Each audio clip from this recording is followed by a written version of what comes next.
esta, esta ronda de charlas entre amigos, esta charla entre pláticas y colegas, compartiendo nuestras experiencias en torno a todos los sucesos que esta pandemia nos ha dejado. Y como era uno de los primeros cuestionamientos, el uso de cubrebocas, ¿qué va a pasar cuando nuestros chicos regresen a la escuela, a estos espacios educativos? ¿Cómo los vamos a convencer de algo que mucha gente no está convencida ni siquiera de la existencia de esta problemática? ¿Sí? Si quisiera, por favor, empezar la profesora o la maestra Claudia Elena, por favor, compartiendo nuestra experiencia sobre el tema. Bueno, pues sí, realmente son muchos los retos después de esta pandemia y de esta época de contingencia que nos ha llevado a múltiples retos, desde luego. Yo creo que viendo fue esa incertidumbre tan inmensa cuando vemos que estamos abocados a una nueva situación, algo que rompe esa rutina, algo que rompe lo que tienes proyectado en la vida y cuando uno como directivo pues traza un plan de trabajo, cuando llega algo que te desajusta, realmente inmediato te pone en la capacidad de ser propositivo. Yo pienso que la primera reacción inmediata, por supuesto, nuestra labor pedagógica en la línea central, tiene algo fundamental, que es la dimensión socioemocional. Hablar desde solo lo académico nos dejaría cortos y si hablamos mucho de desarrollo integral, tendríamos que ser integrales también en una situación como esta. Entonces, acude inicialmente esa preocupación, ese afán de cuidar del otro. Entonces, es atender ese momento de desestabilidad para todos, para los niños, para los padres, para los maestros. Es como esa parte que no es tan fácil de asumir, ¿no? Decidimos que afrontar ese momento requería de muchas cosas.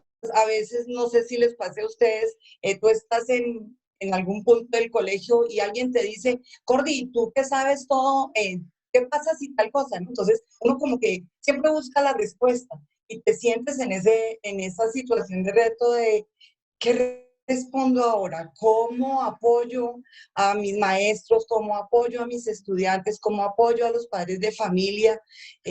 ¿Cómo respetamos ese sentimiento que cada uno también tiene respecto a esa situación que nos dejaba a todos pues un poco absortos y pues con muchas preguntas de por medio?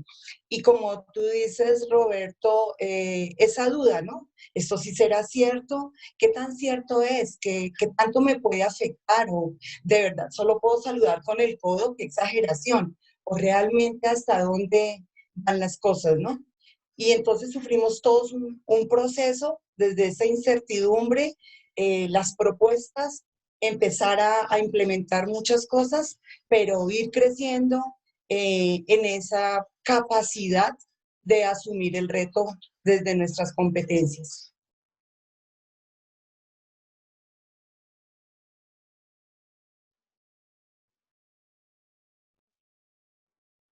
No te escuchamos, Roberto, tienes el micrófono Okay. apagado. Perdón, muchas gracias. Juan Antonio, si nos gustas compartir acerca de este punto. Sí, con todo gusto. Primero, agradecerles la invitación para esta conversación. Creo que siempre es necesario tener espacios de comunicación que permitan poner sobre la mesa temáticas tan singulares, ¿no? Y sobre todo en estos momentos de la pandemia. Yo quisiera empezar, antes de dar una respuesta tan concreta como la que se está pidiendo, con una pequeña reflexión a propósito, en particular de lo que yo me dedico, es atender a los chicos de educación media superior de la ciudad del país, de México, en nuestros 31 campus que tiene la universidad. Y quisiera hacer esa reflexión primero de dónde estamos parados, ¿no? Estamos parados con adolescentes entre 15 y 18 años, ¿no? Que están en un proceso de transición, cambios biopsicosociales, ¿no? Conformando un sentido de identidad, la parte de la aceptación de estos cambios corporales y sexuales, la independencia en relación al grupo familiar y social, están en busca de esos valores, de esa moral, de esa estructura, algunos en esta parte de la elección vocacional, en fin, tantos temas muy importantes. Es más, yo diría, el significado y el sentido de su propia existencia, ¿no? Y en ese sentido creo que el gran tema no es diferente a todos los que tienen que ver con la educación, ¿no? El uso de un cubrebocas no es distinto a educar. Creo que tiene que ver con estar de cerca con los chicos, platicar a fondo con ellos sobre los beneficios o por lo menos el impacto que tiene este tipo de instrumentos, ¿no? Construir, por supuesto, un clima de comunicación y confianza. Las instituciones tienen esa obligación. Pedir explicación de por qué esa conducta. Creo que, aunque parece muy obvio, de repente las instituciones nos dedicamos a poner reglamentos y normas que de repente pues hay que aplicar, ¿no? Sin embargo, el proceso de socialización es vital de estas normas y de estas reglas para que funcionen realmente, ¿no? Promover, por supuesto, su autonomía y su responsabilidad en cada momento. Sin embargo, por supuesto, no quieren responder ni asumir la responsabilidad que conlleva esa libertad, ¿no? Hay que buscar comunicar correctamente, incluir, por supuesto, en todo momento a los padres de familia para trabajar de manera conjunta, eh, recordar de manera reiterativa pues los mensajes de riesgo, como decía yo en estos momentos, y que recordemos que ellos viven en el día a día, que hay una satisfacción momentánea, pero que también se aburren muy fácil y están en ese proceso de actualización permanente. Por eso creo es muy importante que las instituciones tengan mucha congruencia, que los mensajes sean adecuados, consistentes, pero reitero, congruentes, ¿no? Los chicos perfectamente saben seguir instrucciones si son claras y precisas. En ese sentido, yo coincido que para el uso del cubrebocas no hay que esperar hasta que lleguen a clase. Hay que iniciar con una socialización a través de mensajes vía correos, vía WhatsApp, que desde hoy les empiecen a decir, chicos, aguas, hay que usar el cubrebocas y va a ser una forma de vida a partir de hoy, ¿no? Me parece que serían mis principales reflexiones al respecto y muchas gracias por este momento. Muchísimas gracias, Juan Antonio. María Eugenia, ¿nos puedes compartir tu experiencia, por favor? Sí, muchas gracias. Buenas tardes a todos y agradecido con la invitación para participar en estas charlas. Coincidimos con las participaciones anteriores. Educar no es algo que solamente tenga que ver con lo académico, con el conocimiento disciplinar, sino es educar de manera integral. El momento nos habla de focalizar la educación en la salud de una manera específica. Al hablar del cubrebocas y de esta situación de salud en la que tú bien decías, Roberto, no todos creen todavía y no todos están siguiendo las normas de salud y seguridad, es muy importante que la escuela ayude al estudiante a transitar del sentido común al conocimiento. Y el conocimiento científico, el conocimiento que te permite tomar buenas decisiones. Yo creo que todos entendemos o debemos entender que el cubrebocas es un asunto de responsabilidad, una responsabilidad conmigo mismo y con el entorno. Por lo tanto, cuando lleguemos a las escuelas, no sabemos cuándo va a ser eso, pero desde ahorita podemos inculcar que el uso de cubrebocas tiene que ser un acto conscientemente decidido porque somos responsables con nosotros y con los demás. Creo que eso es una parte importante de lo que hay que decir. Por supuesto, también hay que decirles por qué hay que usar el cubrebocas, el efecto aerosol que se está difundiendo tanto y que todos conocemos, es un elemento a través del cual se transmite mucho más, digamos, más rápido este virus, o de una manera, de las formas en las que se difunde este virus, por lo cual tendríamos que hablar de los chicos de qué significa el efecto aerosol, por qué hay que cubrirnos por qué usar el cubrebocas, pero por qué también no es solo suficiente el cubrebocas. ¿Me explico? El cubrebocas no solo es, digamos, la barrera. Hay otro conjunto de elementos como si yo estoy jugando con mi cubrebocas, pues no funciona. Ya todos esos cuidados que la parte de la salud nos ha compartido. Por lo cual creo que no solamente es poner una regla, una norma, porque a veces son coercitivas para ellos, ¿no? En esta etapa que comentaba Juan Antonio, que buscan libertad, buscan independencia, buscan transformaciones. No solamente es una norma, una medida en la que hay que tomar, sino una transformación de mi actitud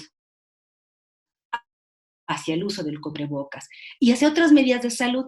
Yo creo que las escuelas y las instituciones que nos encargamos de la formación de las personas tendríamos que ser muy conscientes de que la salud es un conjunto de elementos, no es una sola acción individual, no es un solo acto, no solo usar cubrebocas, porque también tiene que ver con trastornos alimenticios, también tiene que ver con otros elementos de la salud, con otros elementos de contaminación. Entonces, todo este conjunto de cosas habría que acompañarlas junto con el cubrebocas. Difundir con ellos, datos estadísticos, científicos, sobre qué está pasando con este virus, cuál deben ser las respuestas, digamos, más certeras para actuar con respecto a este fenómeno de salud. Creo que las escuelas tendríamos que pasar de normar a educar, a formar, con un conjunto de elementos para la salud. Creo que esa sería la parte más importante. Claro, por supuesto, acompañarlo cuando ya estemos todos presentes, pues con la disposición de todos los que formamos parte de una institución, los profesores, los directivos, el personal de apoyo, que de manera conjunta tendríamos que reforzar positivamente a los estudiantes para el uso del cubreboca y para las otras medidas de salud que en el momento no hemos considerado como importantes, ¿no? Los chicos se sientan en el suelo, tocan el suelo con sus manos y enseguida se tocan la cara, se chupan un dedo, acaban con su paleta. Entonces, todo este conjunto de cosas que pareciera más de la educación primaria, pues los adolescentes también lo hacen, ¿no? Entonces, hay un conjunto de cosas que tendríamos que sumarle y atender para esta formación integral que Claudia decía, ¿no? Una formación realmente que lleve al alumno a adoptar una actitud consciente, convencida para usar el cubrebocas. Esto es lo que podríamos aportar.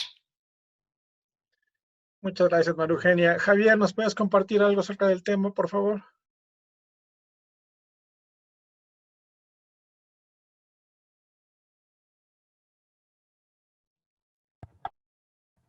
Javier.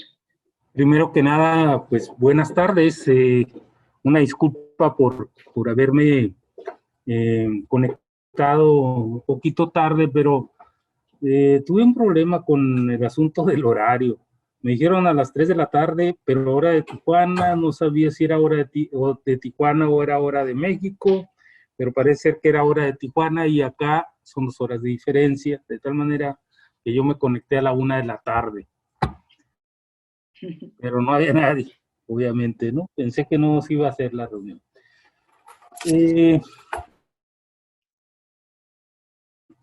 Pues participación de los demás, pero la maestra o doctora María Eugenia, a mí me parece que el tema del cubrebocas debe ser un proceso también de educación, porque igual sucede por acá y nuestra cercanía con Estados Unidos tiene una influencia muy importante. Ha habido rechazo, en el caso particular de los jóvenes estadounidenses, a utilizar el cubrebocas. Ha habido campañas incluso de donación de cubrebocas y pareciera pues que los jóvenes traen la idea de que todo esto es una conspiración, de que todo esto es algo que finalmente fue planeado por empresas multinacionales o por gobiernos en la lucha hegemónica que traen China y Estados Unidos, y entonces se resisten a utilizar el cubrebocas, porque no aceptan de que es un fenómeno de salud pública, y entonces en ese sentido, digamos, hay mucha resistencia. Y bueno, eso ha generado, particularmente California y Baja California estén en el semáforo, o en el caso de California, obtenga los primeros lugares a nivel nacional de Estados Unidos de contaminados, y en el caso de Baja California, pues no terminamos de salir del semáforo rojo, ¿no? Porque nuestra cercanía con Estados Unidos tiene ventaja. Nosotros regularmente hay cruces en la frontera de cerca de 50,000 carros diarios que cruzan para ir a trabajar, o estudiantes que cruzan a California, aunque está ahorita, digamos, al igual que en Baja California, una suspensión de clases derivado de lo de la pandemia. En California empezó unos días antes que nosotros, pero ellos regresan a clases virtualmente. Nosotros estamos pensando regresar de manera mixta, conforme, digamos, se vaya presentando la situación, pero pues sí traemos un problema serio en términos del regreso de manera presa de las escuelas, que de alguna manera están solicitando que sí se les permita que regresen de manera presencial, por todas aquellas que tienen talleres, o todos que tienen carreras relacionadas con laboratorios, en fin. Pero efectivamente, o sea, el tema del cubrebocas es un tema esencial. Nosotros también, digamos, lo tenemos dentro de nuestros requisitos para el regreso. Estamos ahorita en procesos de inscripción de las preparatorias, y pues todo se ha hecho en línea, pero eventualmente algunas preparatorias, particularmente con Alep, han utilizado exámenes presenciales y han tenido que recurrir pues a la sana distancia en algunos casos, ¿no? Entonces bueno, el tema que traemos del cubrebocas, pues es algo que nosotros también lo estamos trabajando, impulsando. Es necesario que se tenga claro por parte de los jóvenes la importancia del uso del cubrebocas, ¿sí? Y más allá de eso, la importancia de guardar la sana, tomar las medidas de precaución que el sector salud está impulsando. Pues es lo que yo podría decir al respecto, porque creo que mucho ya lo dijo la maestra Maribel. Muchas gracias, Javier. Pasemos a la siguiente pregunta en torno también a este tipo de situación. A ustedes como gente que les toca gestionar o les toca generar estrategias, ¿nos pueden platicar alguna estrategia, alguna metodología que estén desarrollando en torno a la próxima reapertura? A lo mejor no sabemos, mes y medio, 3 meses, 4 meses. ¿Qué están desarrollando en torno a ese regreso? ¿Qué nos pueden platicar en torno a sus trabajos o reuniones, a qué se han enfrentado para generar esas estrategias? Empezaríamos con Juan Antonio, seguiría María Eugenia, Javier y terminamos con Claudia, Okay. por favor. Perfecto, pues muchas gracias nuevamente. Sí, efectivamente el tema nos agarró descuidados en el mes de marzo con una posible regreso en esos momentos que no teníamos fecha, ¿no? Nos hablaban del mes de mayo, ¿no? De acuerdo a las perspectivas pues, gubernamentales. Sin embargo, la realidad pues, nos ha rebasado. Pero desde esos días nosotros ya veníamos visualizando la posibilidad o pensar qué íbamos a hacer en caso de regresar, ¿no? ¿Cuál ha sido la ruta que hemos seguido? Bueno, pues a nivel institucional se ha generado un comité de toma de decisiones sobre este tema. Se analiza cada uno de los entornos que tiene cada uno de nuestros campus a lo largo del país y gradualmente se van tomando decisiones en función de los semáforos que se han establecido. este comité tiene la facultad de decidir qué campus, qué área y qué cantidad de gente es la que va a asistir. En el caso de las clases en particular, se han generado diferentes modelos, ¿no? Para el caso de preparatoria, gestamos un modelo que le llamamos modelo de educación flexible 2080 de preparatoria, que busca o tiene tres objetivos básicamente. Uno, es cuidar la salud de los chicos en todo momento, ¿no? Segundo, por supuesto, garantizar el desarrollo académico, que es la escuela, ¿no? Pero uno muy importante que creo que hay que rescatar es la promoción de la socialización, y lo estamos haciendo a través de nuestros programas de orientación, ¿no? El tema de la socialización no es cosa menor. Estamos viviendo escenarios muy críticos de violencia intrafamiliar, de la creación de nuevos tipos de conducta o de nuevos tipos de adicciones, voy a llamarles así, con el dispositivo, con el móvil, con los videojuegos, con la pareja, ¿no? De los mismos chicos. ¿Y por qué no? Pues las tradicionales, como es el alcoholismo, la drogadicción, en fin, todo esto, ¿no? De tal manera que la universidad, o la preparatoria de la Universidad del Valle de México ha focalizado la atención en estos segmentos, ¿no? Donde podamos tener un trabajo muy cuidado con la seguridad y, por supuesto, donde puedan asistir a campus, pero no todos, solo una pequeña, durante una parte de la semana, y que puedan desarrollar estos elementos que pongo sobre la mesa, ¿no? ¿Cómo lo visualizamos? Pues como todas las reglas que han puesto hoy día, ¿no? Desde la entrada, la sanitización, la toma de temperatura, la disposición de gel en diferentes espacios, sumado a lo que hemos llamado un protocolo, un decálogo de inicio de sesión de clase, donde otra vez vuelvo al comentario que hacía anteriormente. Entre mejor comuniquemos, va a ser mucho más eficiente y efectiva el trabajo dentro del aula, ¿no? Todo este decálogo lo que proponemos es que se lea al inicio de cada clase. Son indicaciones generales, pero que seguramente van a ser muy puntuales, como por ejemplo, no se permite el uso del celular, no se permite compartir libros, no se permite compartir lápices, en fin, todos estos elementos que de repente se vuelven tan cotidianos y que, insisto, el estudiante olvida fácilmente y pierde de vista. La sana distancia, por supuesto, que es vital, y el espacio entre pupitres también se está cuidando. En fin, todos estos elementos están dentro de una estrategia integral que, en caso de que regresemos, si el semáforo está en verde y regresemos, se implementará de forma sistemática, ¿no? Básicamente es lo que estamos trabajando desde acá. Bien, ¿qué estamos trabajando en el Politécnico, en el nivel medio superior? Estamos seguros que el regreso a clases va a traer modificación de un conjunto de elementos.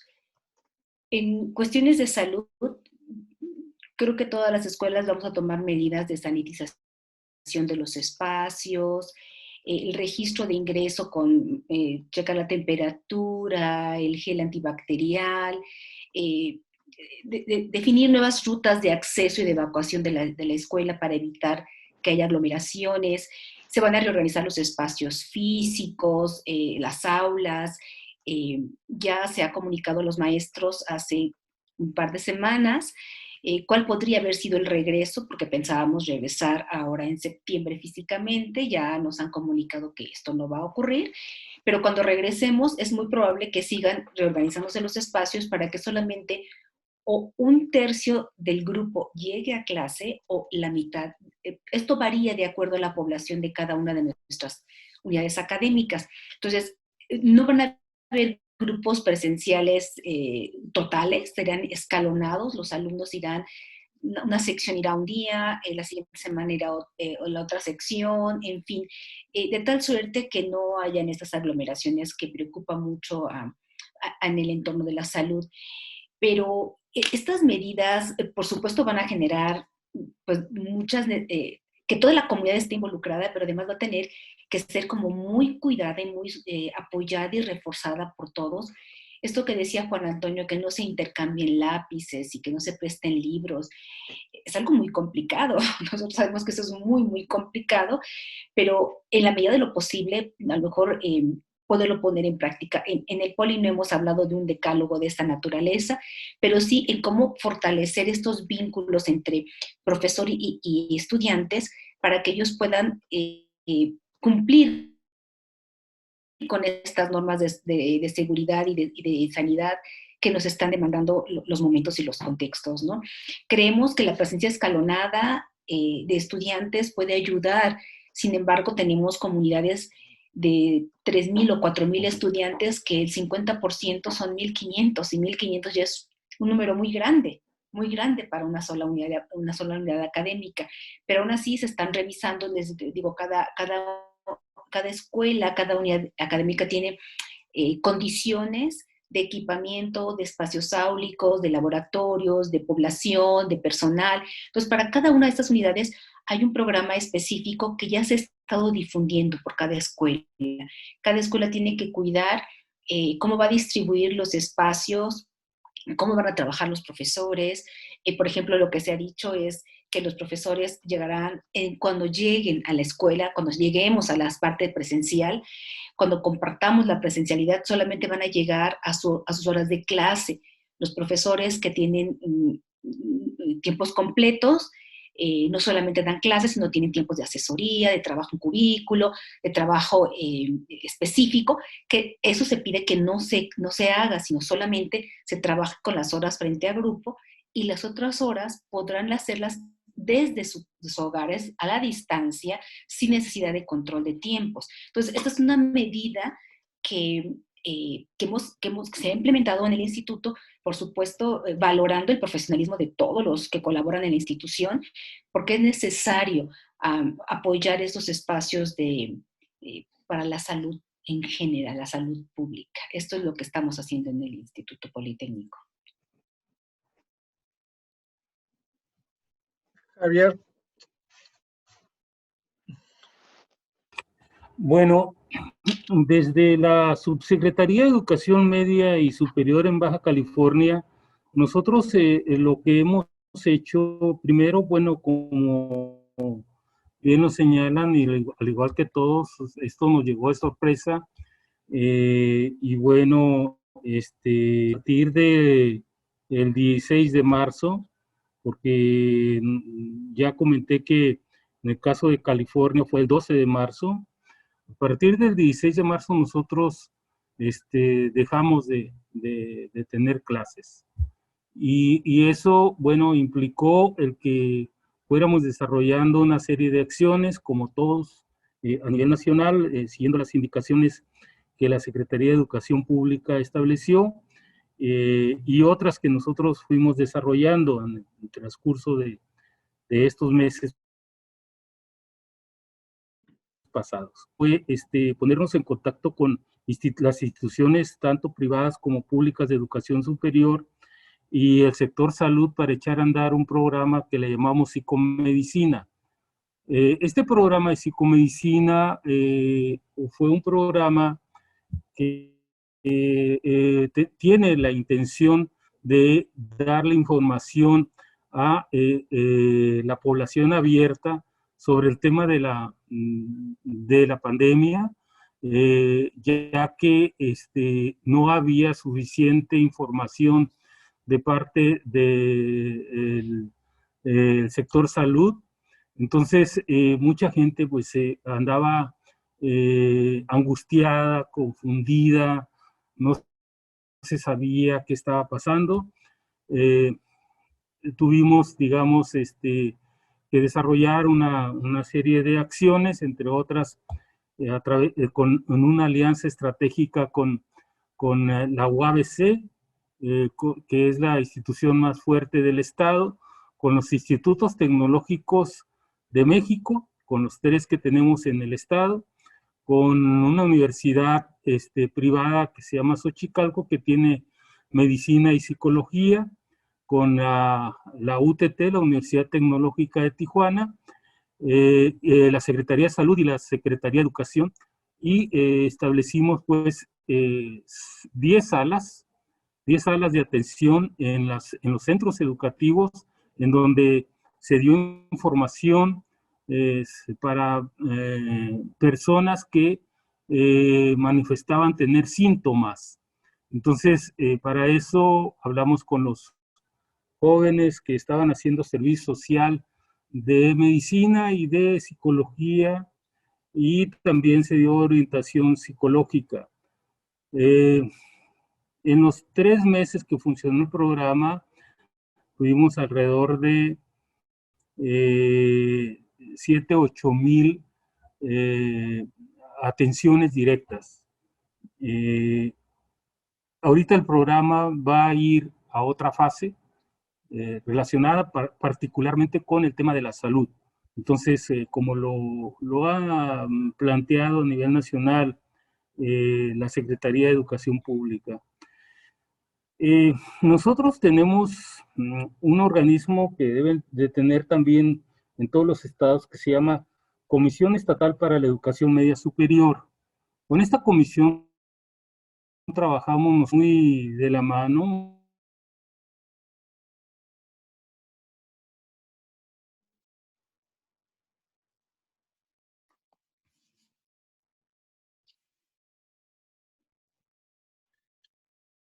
Parece que perdimos la señal. Vamos a esperar Perdemos tantito. señal. Sí.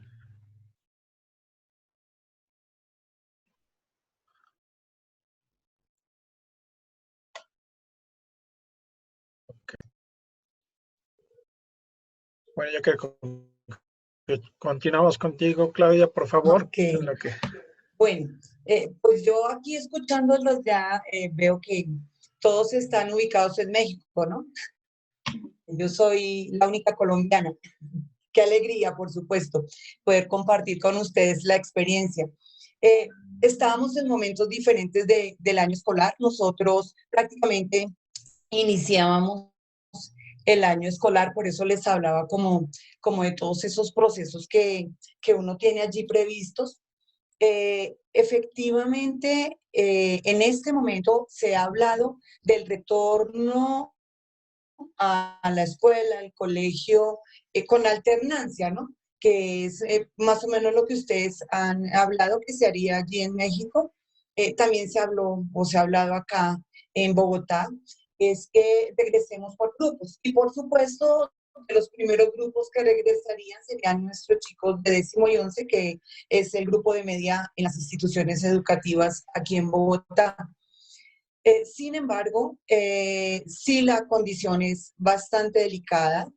Nosotros casi a diario recibimos la información de cómo se va la curva de los contagios, la más complicada que es la de las muertes, y realmente el trabajo se ha concentrado en la educación.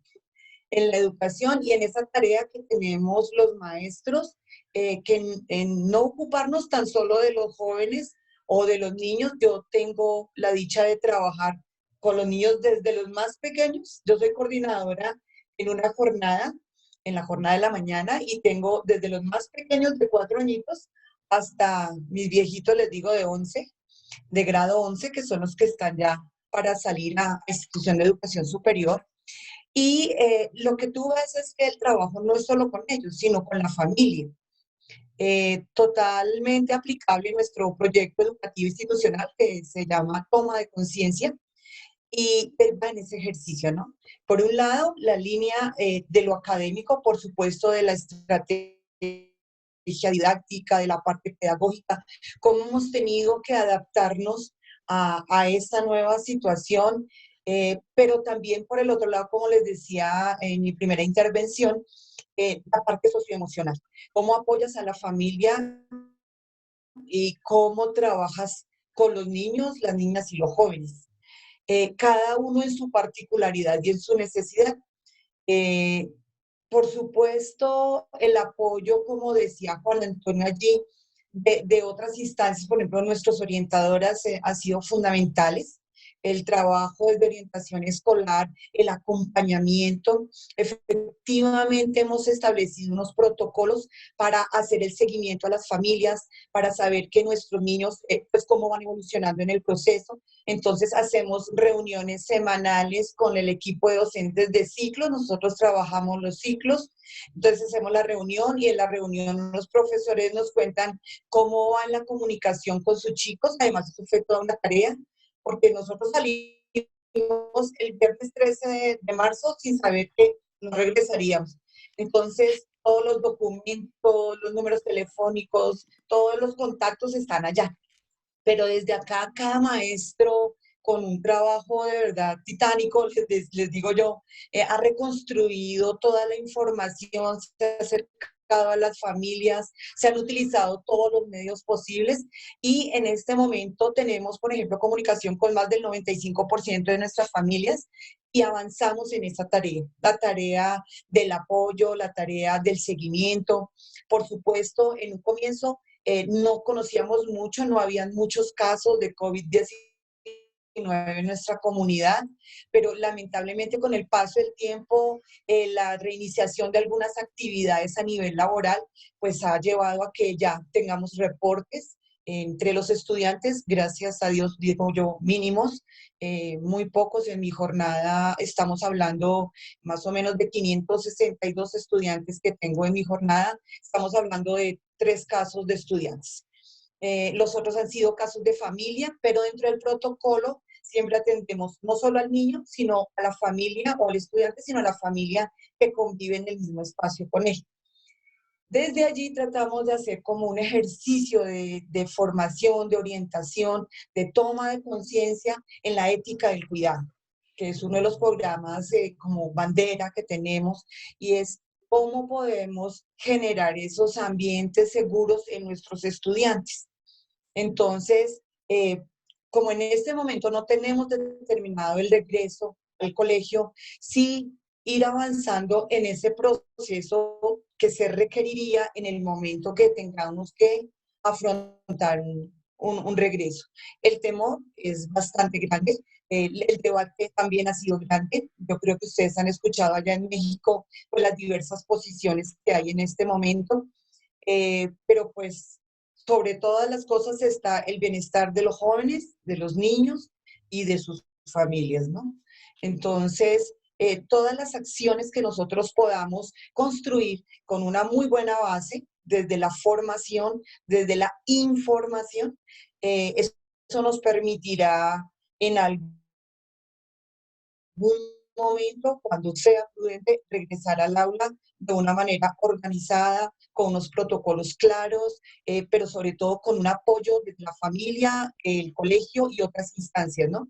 Entonces tenemos, por ejemplo, acá, ustedes hablan de algunas instancias que los apoyan, nosotros tenemos aquí, por un lado, la Secretaría de Educación, que está continuamente emitiendo unas orientaciones para las diversas líneas de trabajo, pero también tenemos, por ejemplo, en el colegio un apoyo de la Cámara de Comercio, que hace webinar con las familias, de orientación, de apoyo. Entonces, ese tipo de trabajo con otras instancias permite enriquecer ese apoyo a las familias, pero sobre todo a nuestros estudiantes.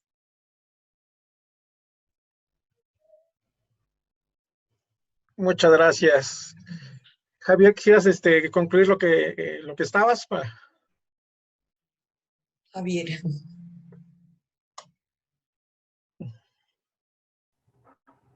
Sí, les comentaba que nosotros tenemos aquí algo que se llama Comisión Estatal para Educación Media Superior, que es EPEMS, con las cuales hemos tenido por lo menos tres reuniones después de que inició el receso escolar.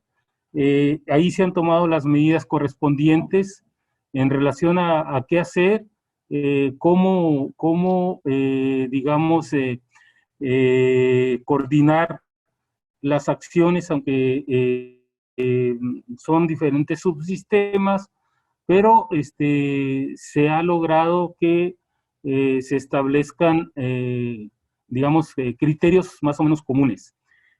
Nosotros estamos ahorita, en el caso particular de la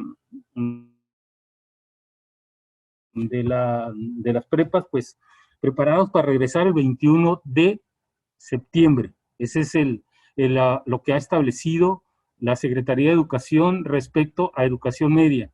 21 de septiembre regresamos, obviamente, de manera virtual, con una adherente o un elemento nuevo que es la participación de la acción abierta, en el caso particular de educación media, a través de la televisión abierta se van a estar dando tutorías, se van a estar dando clases y bueno, este es algo que nosotros tendríamos que trabajar, que difundir entre toda del Estado. Afortunadamente, en el caso particular del Estado de Baja California, de acuerdo a la revisión que hicimos, entre el 90 y el 95% de los estudiantes pudieron acceder a la educación virtual en el periodo del ciclo pasado que concluimos. Y digo afortunadamente porque yo sé que en muchas partes ha habido problemas muy serios, ¿sí? De conectividad, ha habido problemas serios porque no se tienen los equipos, ha habido problemas porque finalmente no se estaba preparado para eso, pero de acuerdo a los informes que nosotros tenemos de parte de los directivos de los subsistemas, tanto de COVACH como de CECITE y CONALEP, que son los estudiantes tienen, lograron entre el 90 y 95% satisfacer la necesidad de las clases de manera virtual. Entonces, todo el procedimiento se desarrolló así. Nosotros impulsamos incluso en esta idea de que todos estuviéramos ocupados en algo, un programa de lectura para educación media.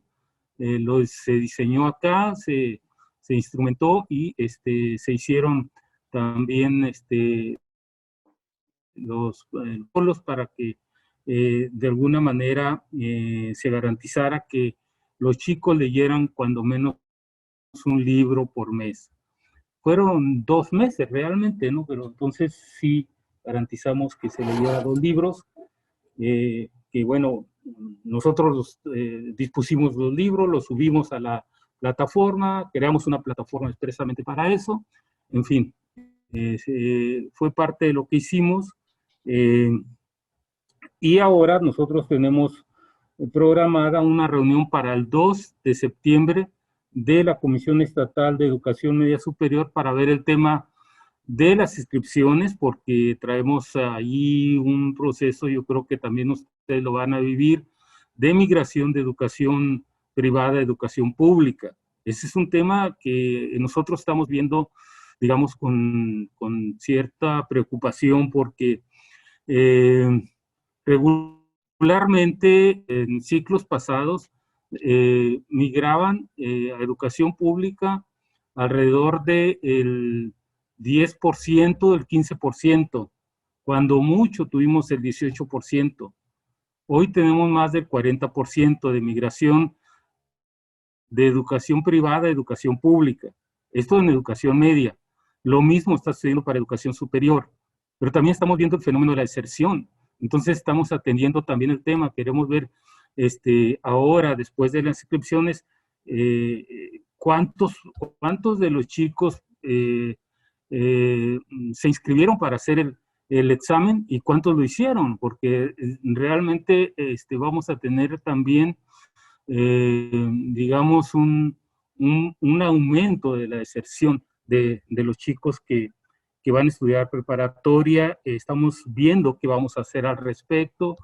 Afortunadamente tenemos la información para darle seguimiento, los mecanismos para contactarlos y ver qué sucedió, ¿no? ¿Por qué están desertando sin haber iniciado toda del ciclo escolar. Entonces, son medidas que tendríamos que revisar junto con las demás, con los directivos de CEPEMS para poder instrumentarlas en las preparatorias del Estado. Muchas gracias, Javier. Pasamos a la tercera pregunta. ¿Qué cambiará? ¿En qué cambiará la educación después de que pase esta pandemia? Aquí en México vamos por el segundo semestre en ciclos escolares. Esperemos que para enero ya estemos de regreso.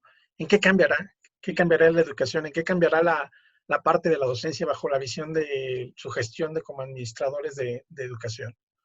Empezamos con María Eugenia, seguimos con Javier, continuamos con Claudia y terminamos con Juan Antonio, por favor. Sí, gracias.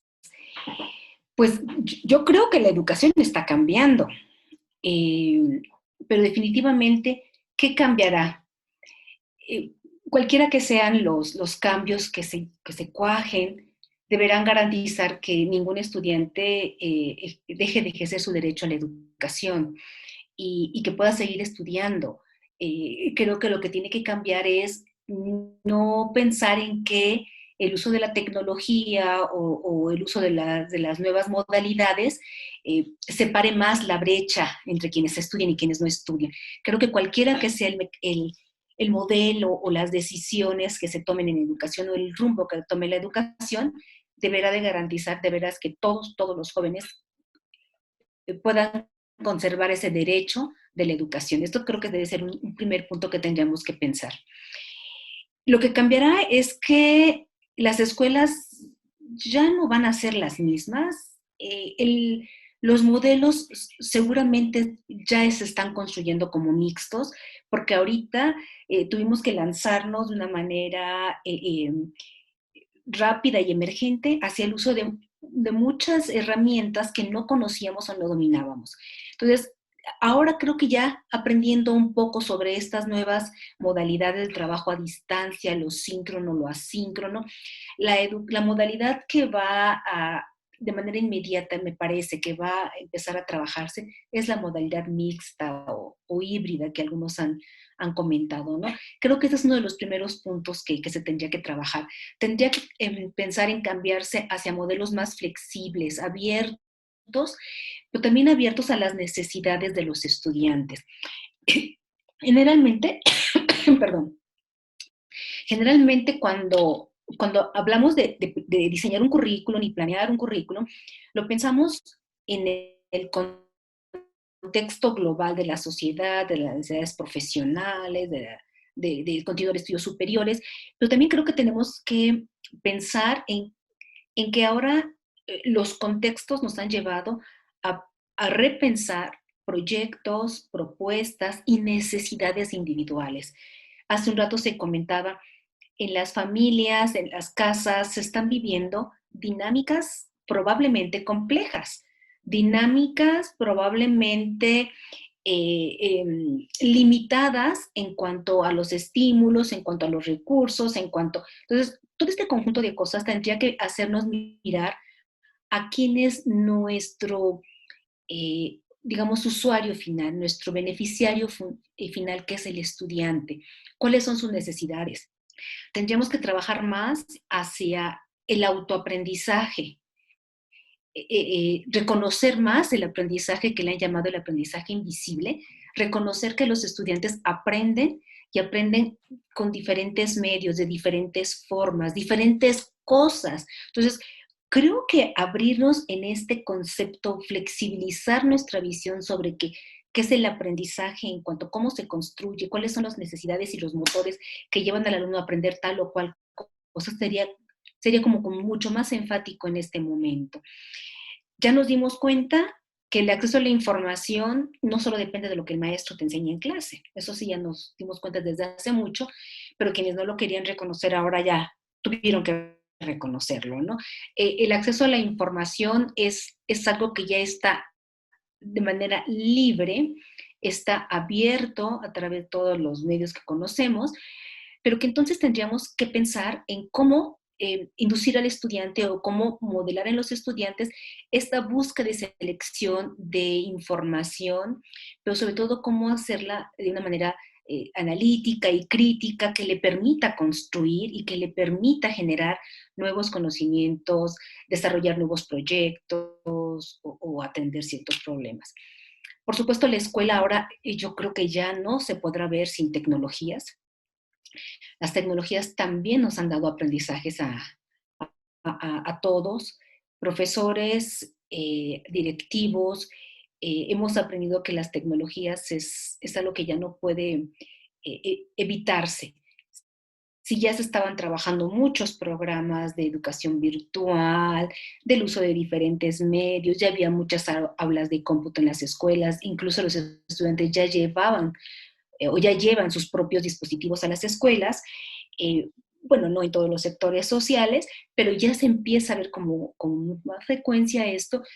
Pensemos en que nuestros estudiantes de este siglo ya son sujetos con tecnología, entonces la tecnología ya no podrá desprenderse de las escuelas. Pero también creo que necesitaríamos una reflexión muy profunda, muy focalizada a diferenciar la didáctica de la tecnología, porque no podríamos traducir la parte tradicional con tecnología, ¿no? O sea, yo te quiero ver en todas mis clases presencialmente y te quiero ver y te quiero ver, sino cómo combinar lo síncrono, lo asíncrono. Vamos a tener que combinar lo presencial y lo remoto o virtual, a distancia. Tendríamos que empezar a potencializar en los alumnos habilidades que no les permitíamos crecer antes. Y no porque fuéramos negligentes, sino porque centrábamos más, o sea, se ha seguido centrando más la atención en el profesor, aunque nuestros modelos dicen que son centrados en el estudiante o centrados en el aprendizaje. Yo creo que la verdad, y habría que confesarlo entre todos, todavía hay grandes indicios de educación tradicional donde los maestros son, el principal actor, ¿sí? Entonces, ahora tenemos que entender que los estudiantes han desarrollado estas habilidades, los estudiantes trabajan de maneras diversas, ya no son solamente pasivos, o entendemos que ya no son pasivos, porque también pueden encontrar modos, formas de interactuar con otras personas. No hemos intentado hacer un intercambio de proyectos, estudiantes de una universidad con estudiantes de otra universidad en otra región de nuestro país, por ejemplo. Eso no lo hemos intentado, pero podría ser una forma de revisar cómo la educación ahora tiene que cambiar no solamente lo que hacemos, cómo lo hacemos y con quién lo hacemos, ¿no? Sabemos que el proceso de socialización del conocimiento es muy importante, por lo cual ya nos dimos cuenta que con el apoyo de las tecnologías podemos potencializar estas habilidades en los estudiantes. Podemos crear un conjunto de herramientas y trabajar mucho estas habilidades que les han llamado, para mí, mal llamadas habilidades blandas, que son habilidades esenciales de los jóvenes, desarrollarlas con apoyo de la tecnología, pero con didácticas como mucho más potentes, que permitan desarrollar más cosas, que propicien en el estudiante este interés por aprender, planteando estos modelos flexibles, estos modelos donde ellos puedan tener presencialidad, trabajar de manera remota, trabajar a distancia, construir proyectos diferentes a los que el profesor siempre le ha estado pidiendo, porque a veces los maestros ya aprendimos que tal proyecto es bueno y durante 3, 4, 5, 6, 7 generaciones aplicamos el mismo proyecto, cuando ya no es para este contexto. También tenemos que aprender que la escuela no puede solo enseñar los conocimientos tradicionales, porque ahora tenemos que aprender nuevas cosas. Los contextos ahora nos llevan a aprender nuevas cosas, como por ejemplo el cuidado de la salud. Esta nueva materia que en educación básica en México se está promoviendo como vida saludable, pues habla de una necesidad de atender problemas del contexto y construir en los alumnos una nueva visión, una nueva actitud hacia el mundo y una nueva forma de construir y transformar una realidad para una sociedad mejor. Entonces, tendríamos que pensar en transformarnos completamente como modelos, como currículums, como docentes. Por ejemplo, esta parte de entender a mi estudiante, nos parecía en la teoría como bastante claro que todos tendríamos que conocer y entender a nuestro estudiante, pero cuando nos enfrentamos a estos momentos en México de marzo a la fecha, lo que nos dimos cuenta es que no todos resuelven de la misma manera las cosas, que no todos tienen los mismos recursos, que no todos tienen las mismas preocupaciones y que las preocupaciones de los estudiantes están generando también ciertas limitaciones y ciertas barreras para que aprendan y para que salgan adelante.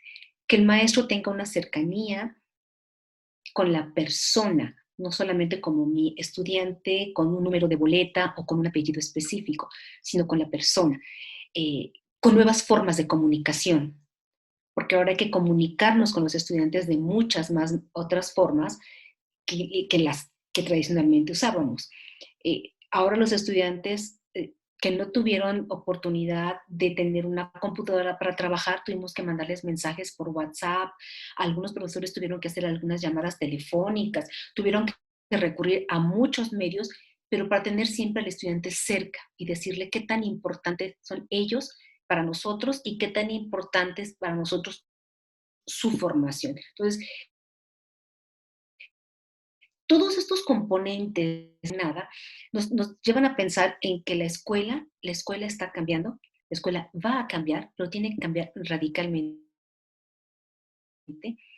Más bien dar un salto cualitativo, más que radicalmente, dar un salto cualitativo entre el conocimiento, el contexto, el proyecto de vida y de sociedad que queremos, las nuevas formas de relacionarse, de establecer el vínculo entre profesores, estudiante y estudiantes con estudiantes.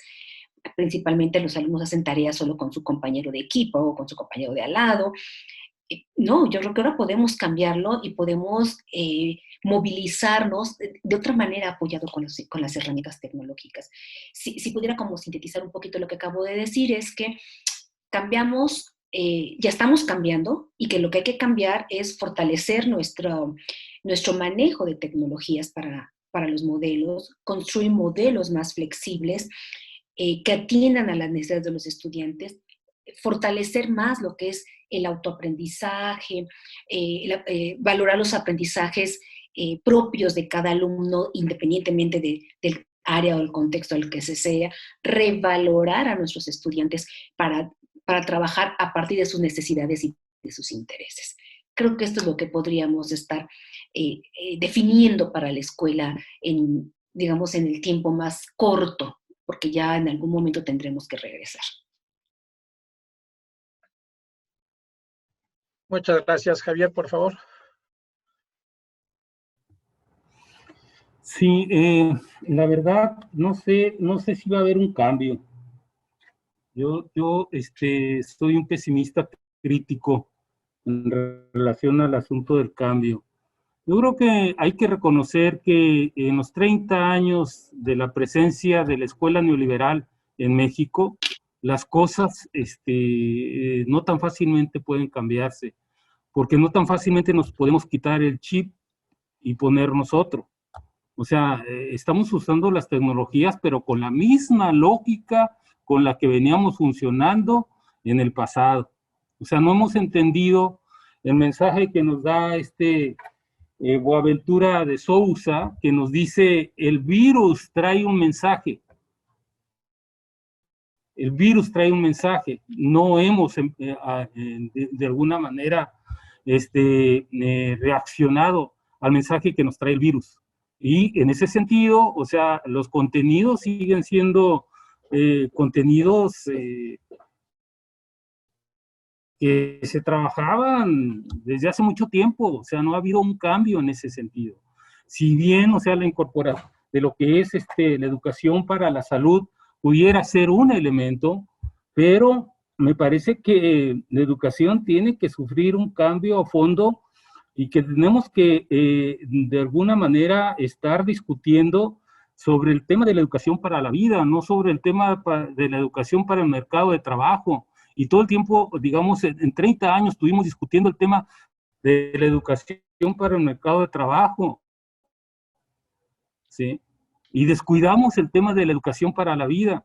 Y mal, incluso yo diría mal, el tema de la educación para el trabajo, porque las empresas se quejaban de que los chicos no llegaban suficientemente preparados, etcétera, etcétera. Habíamos fracasado, ¿no? Me parece que nosotros tendríamos entonces que revalorar la educación y tomar en cuenta también lo que nos dice Francisco Tonucci cuando plantea el tema bueno, ¿y dónde están los niños? ¿A quién consulta a los niños? ¿Quién les dice a los niños qué es lo que quieren? ¿Qué están pensando los niños en relación a lo que está sucediendo y qué quieren para ellos en este momento? ¿Quién les pregunta a los jóvenes? Pues no, nadie le preguntamos a nadie. O sea, pensamos que lo que nosotros estamos haciendo es lo correcto, ¿sí?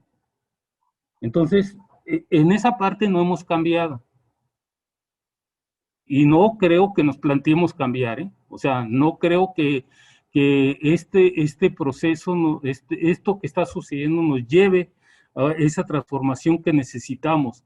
Que además, o sea, necesitamos entender que mucho de lo que está sucediendo es derivado de la mano del hombre, derivado de la forma en que actuó el ser humano frente a la naturaleza. Y entonces eso tampoco lo tenemos en el radar. O sea, la educación para el cuidado de la naturaleza debe ser esencial. Es educación para la vida, educación para el cuidado de la naturaleza, educación para la salud y educación para la paz. Esos al menos desde mi punto de vista, esos 4 elementos deberían de estar muy desarrollados dentro del modelo educativo, ¿sí?, nacional, y de los modelos educativos que en los estados se deberían de instrumentar. Y en esa parte también nosotros tenemos que mutar, no solo estar innovando para la empresa. Cuando hablamos de innovación, inmediatamente surge la idea, sí, innovación para la empresa. No, también tenemos que instrumentar la innovación social, ¿sí?, que es un tema muy importante y no lo estamos impulsando en las escuelas, la innovación social. No estamos impulsando la intervención social, ¿sí? O sea, estamos en cierta forma, el virus nos agarró de sorpresa, pero todavía estamos pasmados. O sea, no hemos entrado en una reflexión a fondo de lo que realmente se necesita cambiar desde mi punto de vista. Yo pienso que es importante de los profesores y que han tomado un papel, digamos, responsabilidad, que han actuado con mucha responsabilidad, pero me parece que nosotros debemos de trabajar con ellos de la mano, desarrollando consultas, pero también desarrollando la capacitación que necesitan los profesores para poder llegar a estos temas que de alguna manera hemos enumerado. O sea, por obra y gracia del Espíritu Santo no van a suceder las cosas, ¿sí? Van a suceder porque nosotros estamos buscando de alguna manera, conjuntamente con la sociedad, de que las cosas cambien. Entonces, en la capacitación para el uso de la tecnología es muy importante, pero más importante que el uso de las tecnologías es ¿para qué queremos usar las tecnologías? ¿Sí? ¿Con qué pedagogías vamos a trabajar? ¿Sí? Me parece que desde mi punto de vista, son los temas que debieran de estar en la agenda al menos para nosotros, son los temas que nos preocupan y que de alguna manera pensamos que no se va a cambiar tan fácilmente, que somos una generación que viene de muchos años, ya muy bien hecha, muy bien, ahora sí que formada en una escuela, y no va a ser tan sencillo, ¿no? No va a ser tan sencillo a otro tipo de pensamiento. Okay. Pues Muchas gracias, Javier. Claudia, por favor. Bueno, pues sí, este tema creo que es el debate actual. Eh, Recuerdo a alguien que asistía a una charla, una webinar hace un tiempo, y decía que esta pandemia es un premio y es un castigo, porque muchos lo hemos tomado, lo han tomado como un castigo por los cambios tan drásticos en todo lo que nos pasa, ¿no? En nuestra situación personal, en nuestra situación laboral, en nuestra situación familiar. Pero hablábamos de que era un premio en la medida en que exigía de nosotros efectivamente un repensarnos. Eh, Cada una de esas situaciones que hemos tenido que asumir, que hemos tenido que afrontar, porque, como les decía, finalmente hay que dar respuesta, tenemos que pensar en algo para apoyar y pues impulsar, que es nuestra tarea. El directivo docente, el maestro, tiene esa función que es el motivar, ¿cierto? El generar la posibilidad de. Entonces, todo eso que hemos hecho es necesario tomar cada una de esas acciones y no perderlo. No puede ser perdido. Es posible que nos hayamos equivocado en alguna de las acciones, pero es retomar esos ejercicios, es pensarlos, mirar qué cambios fue los que se hicieron, qué era lo que podíamos haber hecho y hacer una nueva construcción. Por supuesto, es muy difícil. Estamos hablando que hemos vivido en el positivismo muchos, pero muchos años. Y sabemos que es muy difícil y muchos han sido los estudios y muchas las propuestas y hagamos la transformación. Y sabemos que no ha sido fácil, pero por supuesto lo que no podemos es perder esta oportunidad.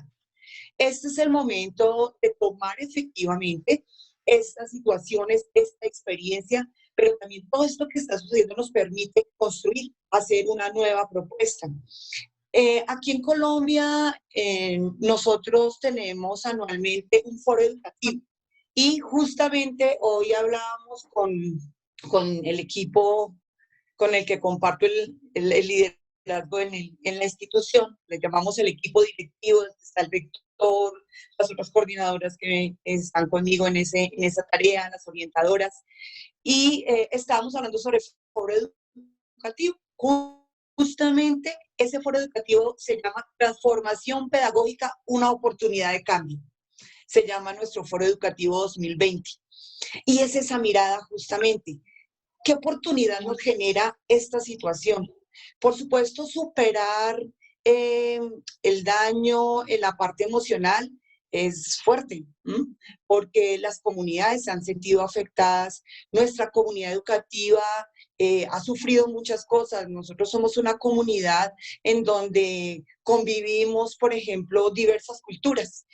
Nosotros hemos abierto nuestras puertas, por ejemplo, a comunidades indígenas. Tenemos a la comunidad de Perara, a los Embera, tenemos algunos miembros de estas comunidades y ha sido un trabajo muy enriquecedor, pero también hemos tenido en esta pandemia que vivir momentos muy difíciles de estas comunidades. Entonces, por ejemplo, su situación económica, es cuando esa brecha intercultural como que es más fuerte de superar, pero es acá donde tenemos que buscar las nuevas posibilidades. Decía María Eugenia algo muy importante, decía, los maestros han hecho cosas asombrosas, yo digo, no se han quedado en lo mínimo y no pudimos por correo, entonces por teléfono, y si no fue por teléfono, entonces le hago una videollamada. Y así hemos llegado a cada uno de los chicos y a sus familias. La educación a partir del contexto y a partir de esas necesidades que se generan en el contexto son fundamentales. Yo no puedo olvidar qué hay alrededor de mi estudiante, cómo es su vida y cuáles son sus situaciones. Los contenidos, claro, muchos estaremos allá centrados en, ¿será que sí se va a alcanzar? Por allí preguntaba alguien en el chat, decía, bueno, ¿y los contenidos? Claro, eso incluso en algún momento se ha preguntado y bueno, y lo que tenían que ver en 10º y en 11 y para entrar a la universidad y aquí para la prueba, saber qué es la prueba que hacemos para el paso a la educación superior. pero eso a veces compite con una situación real de contexto en la que mientras tú le das un plazo al estudiante para que se ponga al día y nivele sus actividades académicas al 5 de agosto, ese mismo día en casa tenemos dificultad porque si mi mamá después de tantos años de tantos días sin trabajo, no ha podido pagar el arriendo, el 5 de agosto se vence el momento o me tengo que ir de la casa porque mi mamá no tuvo que pagar. Entonces, miren esa situación de tensión y esas brechas que se crean, ¿no? El chico que muy seguramente tiene la posibilidad, la tranquilidad, los medios y las posibilidades para avanzar en una educación virtual, pero también tenemos el que no tiene la posibilidad, el que su mente está en otra parte, el chico de media, que es el grande en la casa, el de décimo, el de 11, está asumiendo la responsabilidad de sus hermanos porque sus padres tuvieron que salir a trabajar o tal vez porque alguno de ellos ha dado positivo de COVID y está aislado del resto de la familia. Entonces, son todas estas situaciones del contexto, de su realidad, lo que tenemos que aprovechar para impulsar. Tiene que generar, por supuesto, un cambio en la metodología, tiene que generar, por supuesto, un cambio en las prioridades en la educación. Entonces, ya la educación no solamente es desde lo cognitivo, desde el conocimiento y la construcción de ese saber científico, no, vamos también a las habilidades. Ahora sí hablamos de las habilidades, ahora sí hablamos de las competencias, con esas posibilidades, con esas herramientas que yo puedo trabajar con mis estudiantes para que ellos puedan afrontar la situación que tienen que afrontar en este momento. Es esa educación desde su propia vida, desde su propia experiencia, tratando de superar sus dificultades y transformando, logrando una transformación que por supuesto no es sencilla, pero pues el maestro está allí para, con todas sus posibilidades, apoyar e impulsar a los estudiantes.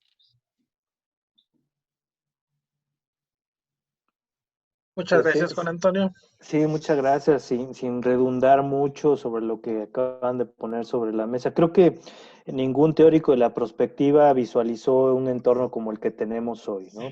Y en ese sentido, creo que lo que nos describió María Eugenia en su momento es bien fundamental porque toca muchas aristas y creo que lo que vamos a requerir es movernos de paradigma necesariamente. Hablo en todos los sentidos. Yo creo que es fundamental reconocer que el aula va a dejar de ser esa parte única donde hay que pararse al frente y dar una clase de forma magistral. Bajo estos nuevos entornos implica necesariamente tener otras condiciones de operación dentro del aula. En este sentido, la capacitación del docente tendrá que ir obviamente en la parte tecnológica, pero también en estrategias de enseñanza y aprendizaje en ambientes virtuales. Ojo, la forma de comunicación escrita tendrá que ser más eficiente, ¿no? El WhatsApp, ¿cómo se llama? El correo electrónico, todo esto, no sé si les ha pasado, seguramente, han tenido confusiones y hasta enojos con algunos chicos, compañeros, colegas, por alguna palabra mal escrita, por alguna idea no capitalizada en esas letras. Tendremos que ser más eficientes en la forma de comunicar bajo estos medios. Y las instituciones estamos obligadas a acompañar al docente en toda esta parte de forma permanente a través de capacitación, construir nuevos esquemas de capacitación. Aquel curso, recuerdo, tradicional de cómo impartir una clase a grupos numerosos, pues obviamente ya no será la panacea. Tendremos que buscar la forma de cómo impartir clases a grupos numerosos, pero de forma virtual, ¿no? ¿Qué otras acciones dentro de esos escenarios tenemos que incluir para que se vuelva atractiva?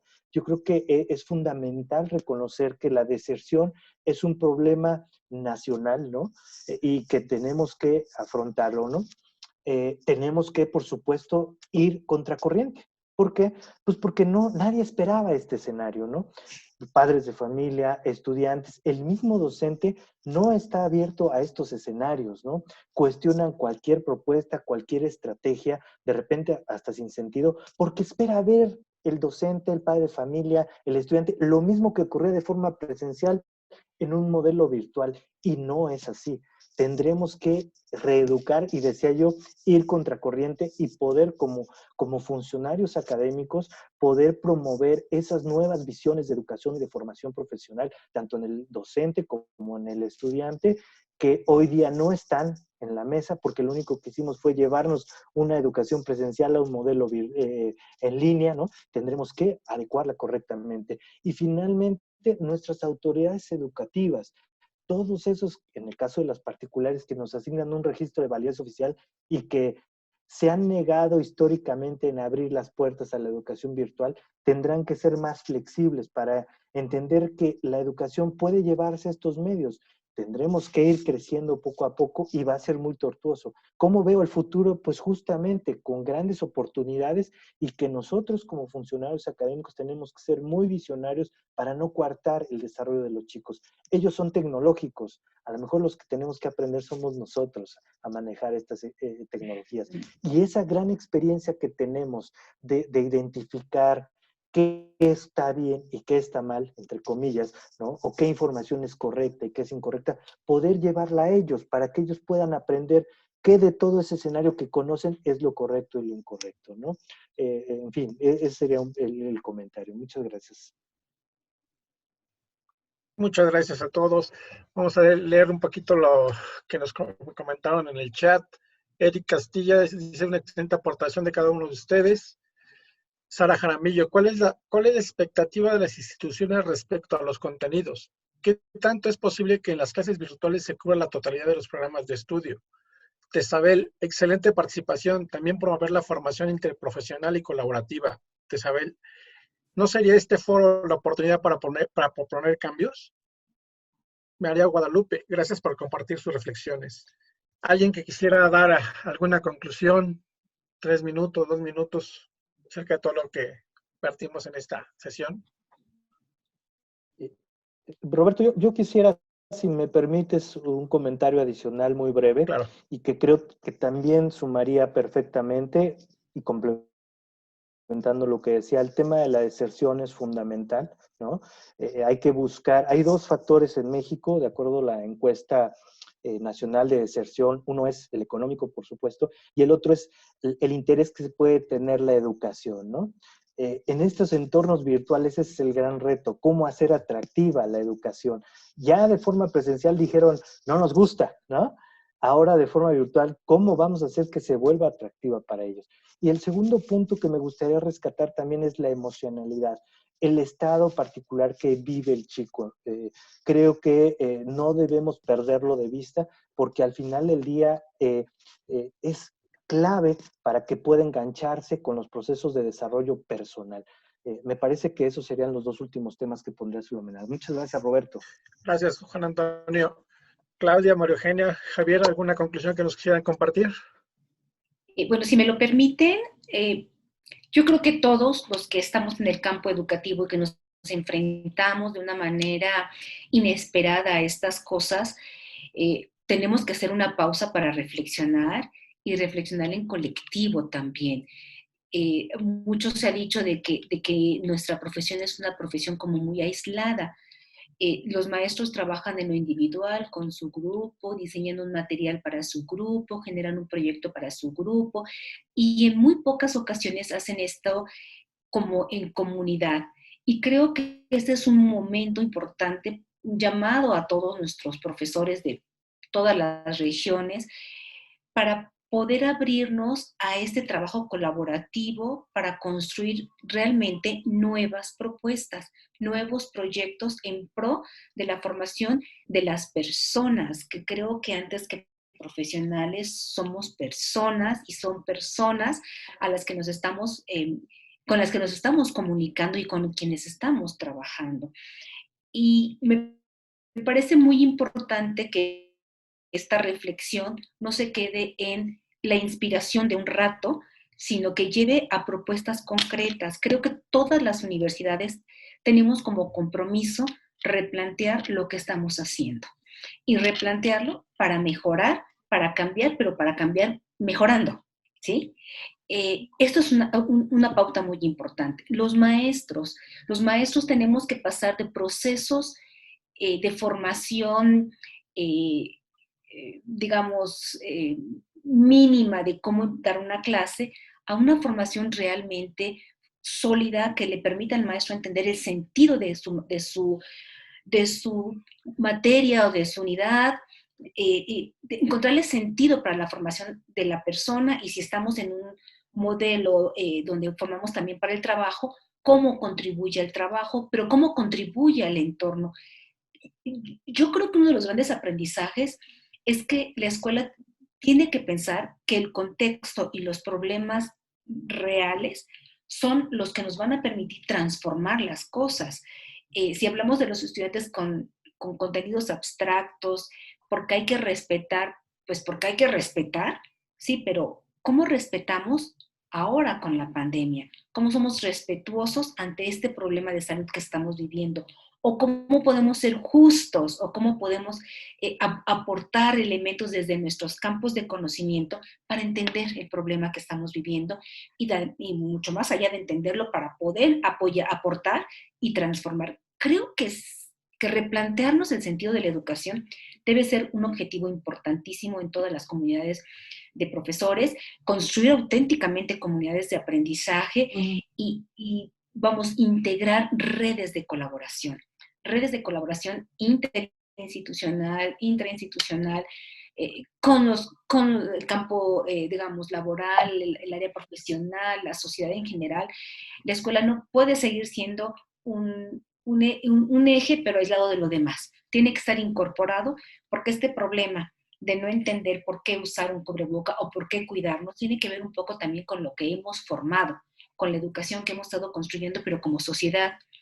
La escuela es un elemento, es un componente, es una institución social, pero está la escuela, está un montón digo, la familia, está un montón de instituciones que están contribuyendo a formar a una persona y están ayudando a construir una persona específica, con una característica, con una cualidad, que es en la que tenemos que pensar ahora para mejorar.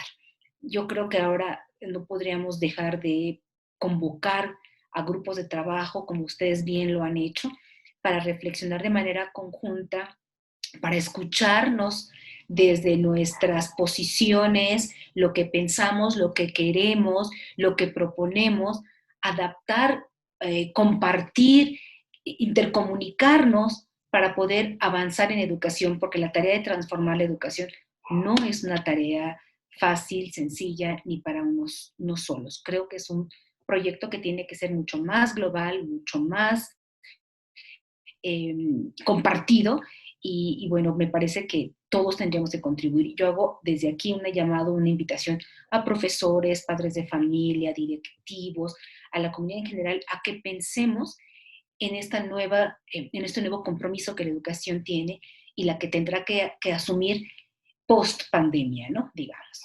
Gracias. Muchas gracias, María Eugenia. Claudia, no, Javier, Sí, 2 minutitos muy puntual porque es el tiempo, pero es apoyar lo que dice María Eugenia, me parece fundamental. Hoy que tengo yo esta gran oportunidad, muchísimas gracias, de poder compartir las experiencias que uno podría pensar que por la diferencia de país, de comunidad, es muy marcada, ¿no? Realmente sí. Si vemos, son experiencias similares, estamos pues en esta misma línea todos, y es fundamental el colectivo académico, el poder establecer esa comunicación, esos finos tejidos que nos permitan construir y proponer nuevas oportunidades y esa transformación que todos esperamos. Y pues eso va en escala, ¿no?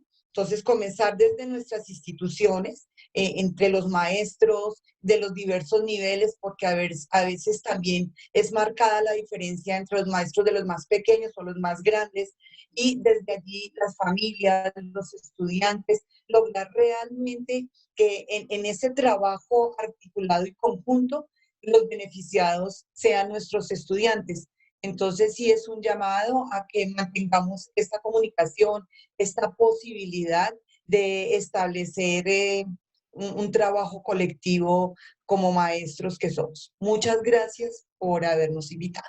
Gracias, Claudia. Javier. Pues yo agradecer la invitación que me hizo Alicia Rivera para participar en estas charlas. Fue interesante y en lo personal me llevo muchas dudas, muchas preguntas, y bueno, a nosotros que nos toca de alguna manera, pues ahora sí que desarrollar las acciones que tienen que ver con educación media y superior en el estado de Baja California, pues mucho de lo que aquí se ha dicho representa un reto para nosotros. Entonces, así lo tomamos. Agradecerles la participación a todos y cada uno de ustedes y el gusto de conocernos, aunque sea a través de este medio, ¿no?